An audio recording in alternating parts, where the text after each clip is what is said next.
continuar então com o nosso estudo de corrente alternada. Hoje nós vamos falar sobre circuitos equivalentes de Thevenin e vamos resolver alguns problemas práticos quanto a isso. Os teoremas tanto de Thevenin quanto de Norton, pessoal, eles vão se aplicar aqui a circuitos de corrente alternada da mesma maneira que nós estudamos em circuitos elétricos ou para circuitos de corrente contínua. Tá?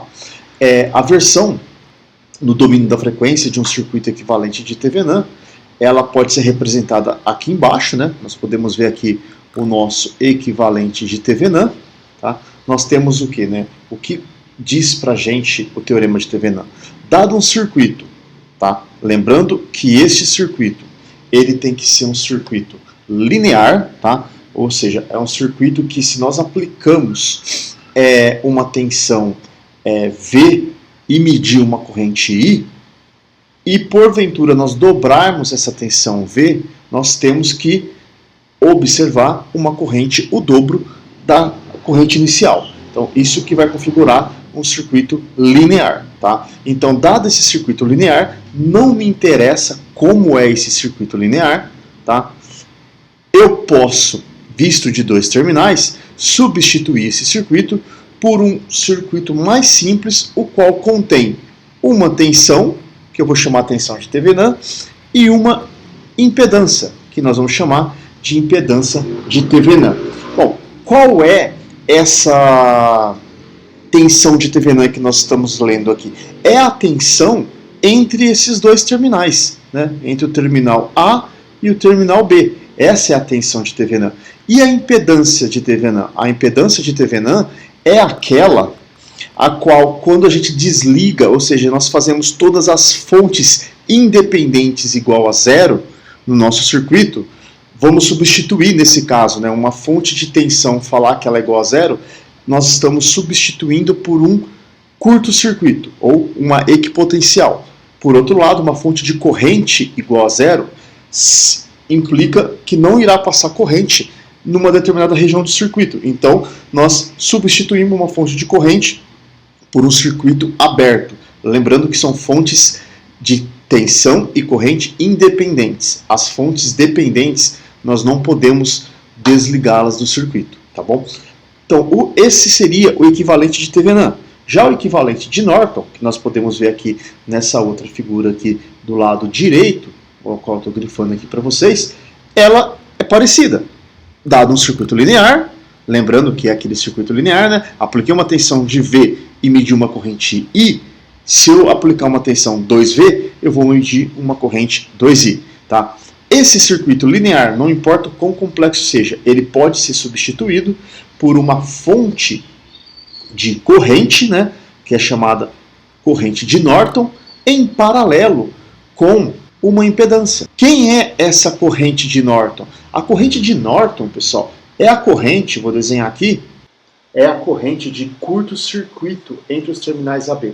Então, uma vez que eu curto-circuitei o terminal AB, não irá passar corrente nenhuma aqui pela impedância de Norton, somente entre os terminais, é a própria corrente de Norton. E a impedância Zn, que é a impedância de Norton, pelo que nós vimos em transformação de fontes, é a mesma que a tensão, é a mesma que a impedância de Thevenin.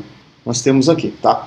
Então aqui, ó, aqui embaixo a gente pode estar resumindo o que nós acabamos de falar, que nós acabamos de ver, que a tensão de Thevenin é a tensão de circuito aberto, por outro lado, a corrente de Norton é a corrente de curto-circuito entre os terminais, ok? Se o circuito tiver fontes operando em frequências diferentes, tá? Lembra que nós vimos lá no princípio da superposição? Quando nós temos fontes com frequências distintas, frequências tanto radial, uma leva a outra, né? Nós temos que utilizar o princípio de superposição para poder determinar qual é o resultado do circuito, a contribuição de cada uma dessas fontes. Aqui é a mesma coisa. Se nós tivermos um circuito com frequências diferentes, o circuito equivalente de Thevenin ou de Norton, ele tem que ser determinado para cada frequência. Tá? Então eu uso uma frequência, então eu vou ter dois circuitos. Tá? Isso vai nos levar a circuitos equivalentes distintos, completamente diferentes, um para cada frequência, ok? Vamos aplicar um pouquinho isso, essa ideia do equivalente de Thevenin e de Norton, resolvendo uma sequência de problemas práticos. O primeiro que eu vou mostrar para vocês é o problema prático 10.8, tá? E ele fala o seguinte: determine o equivalente de TVNAND nos terminais AB do circuito da figura abaixo. Olha que circuito legal que nós temos aqui, ó. Nós temos esse circuito com uma fonte de tensão de 100 com uma fase de 20, 100 com uma fase de 20. Ele tem um resistor de 6 ohm, um indutor J2, um capacitor aqui menos J4 e uma resistência de 10 ohm. Bom, o circuito pede para a gente calcular o equivalente de TVNAND vista pelos terminais AB. Então, ó, no fim das contas, o que nós vamos ter? Nós vamos ter o terminalzinho A, o terminalzinho B, e se é o equivalente de TVNAND, nós vamos ter uma impedância em série com uma fonte de tensão. Então, esse daqui é o nosso resultado final. Tá? A tensão de TVNAND precisamos determinar e a impedância de TVNAND que nós também precisamos determinar. Então, qual a primeira coisa que nós vamos fazer? Vamos determinar a tensão de TVNAND. Vamos determinar aquele ZTH. Esse daqui, ó. Na verdade, não é tensão de TVNAND, é a impedância de TVNAND. Vamos determiná-los. Como a gente faz? Desconectamos todas as fontes independentes do circuito. Tá? Qual a única fonte que nós temos no circuito? A única fonte que nós temos é essa fonte que está aqui, uma fonte de tensão. O que significa fazer igual a zero? É substituí-la por um curto-circuito. Então nós arrancamos essa fonte daqui e fizemos esse curto-circuito no lugar. Tá? Então está aqui o nosso curto-circuito.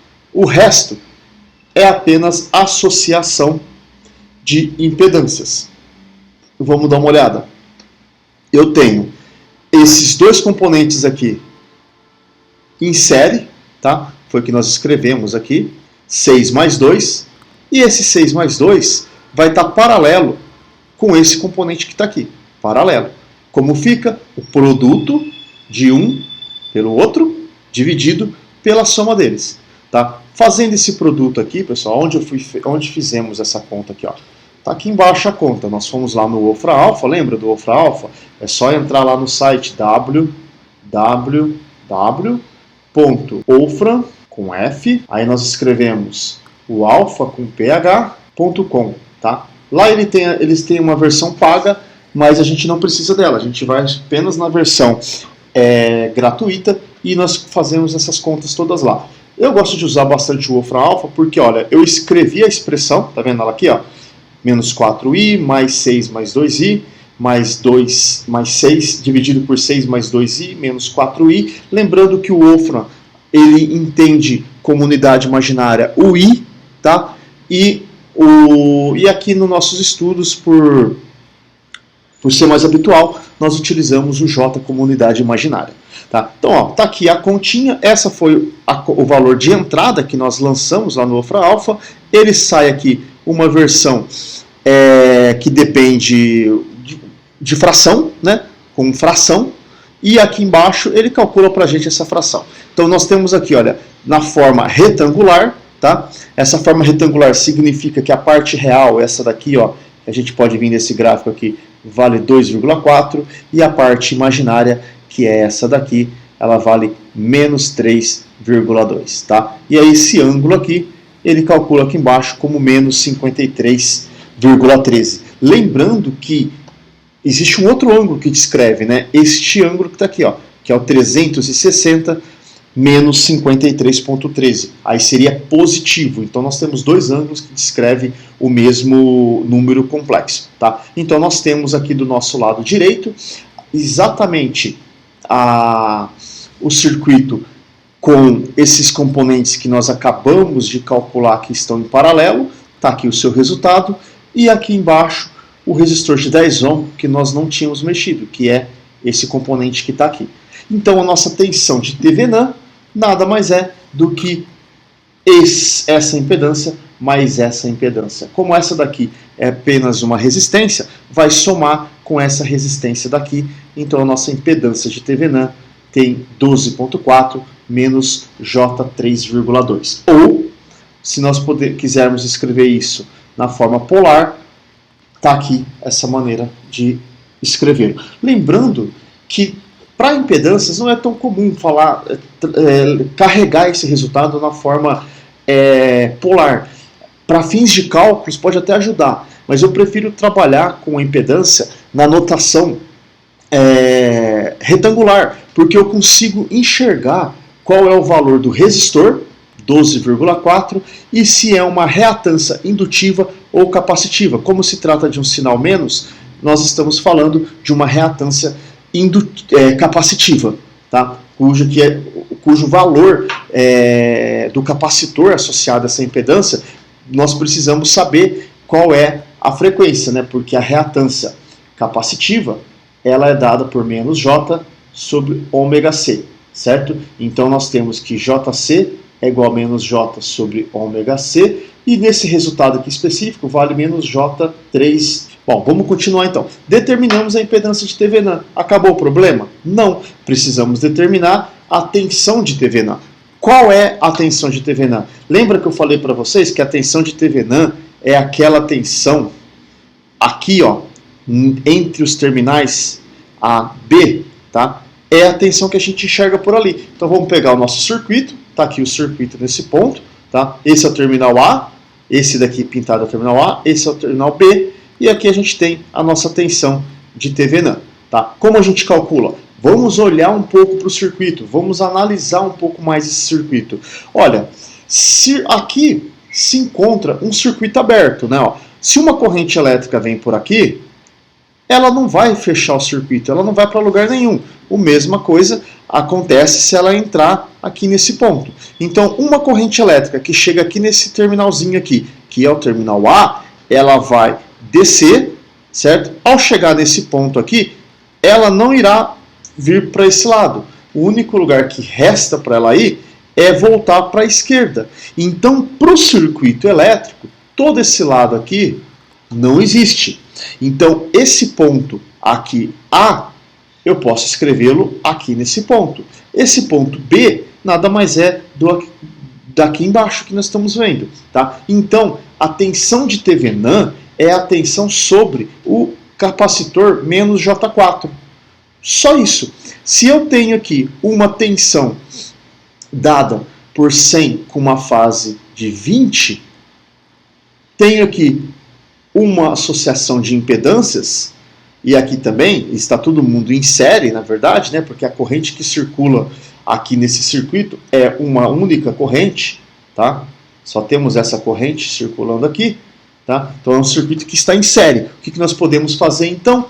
Aplicar um divisor de tensão. Como ficaria esse divisor de tensão? Eu quero saber a tensão sobre quem? Eu quero saber a tensão sobre esse componente menos J4. Tá? Então, está aqui o componente menos J4 dividido pela soma de todos os componentes no circuito.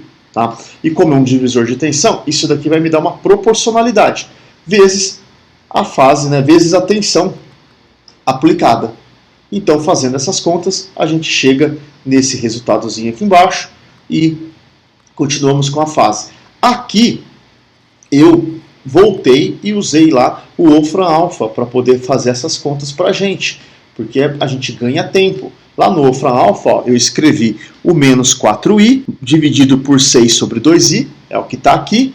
Nós podemos verificar aqui que nós temos 100 cosseno de 20 mais i seno de 20. Eu usei a notação de Euler, né, para poder calcular isso daqui. Por quê? Ó, o número complexo z, ou ainda como módulo de z, e elevado a jφ, onde esse e elevado a jφ, vamos fazer aqui em cima, e elevado a jφ é o cosseno de φ mais j seno de φ. E é exatamente isso que a gente tem aqui embaixo. Tá? Esse é o EJφ. Tá? Quem é o φ? É a fase, é o 20. E está multiplicado por 100, porque é o módulo desse número complexo que está aqui. Então veja, quando a gente está trabalhando com notação com corrente alternada, nós para calcular, para realizar a nossa análise de circuito, nós temos que entender muito bem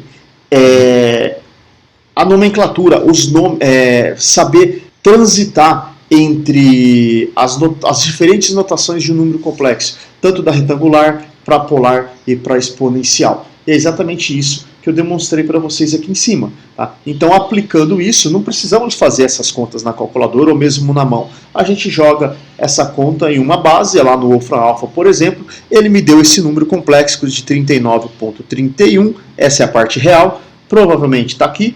Tá? Esse é o 39,31 menos 49,54. Aqui está a parte imaginária, menos 49,54. Tá bom? E esse ângulo que a gente determina, ele vale 51,56 e o módulo 63,24.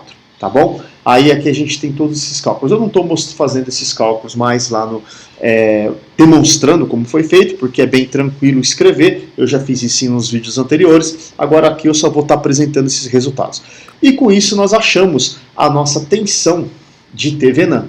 Essa daqui é a nossa tensão de TVNAM.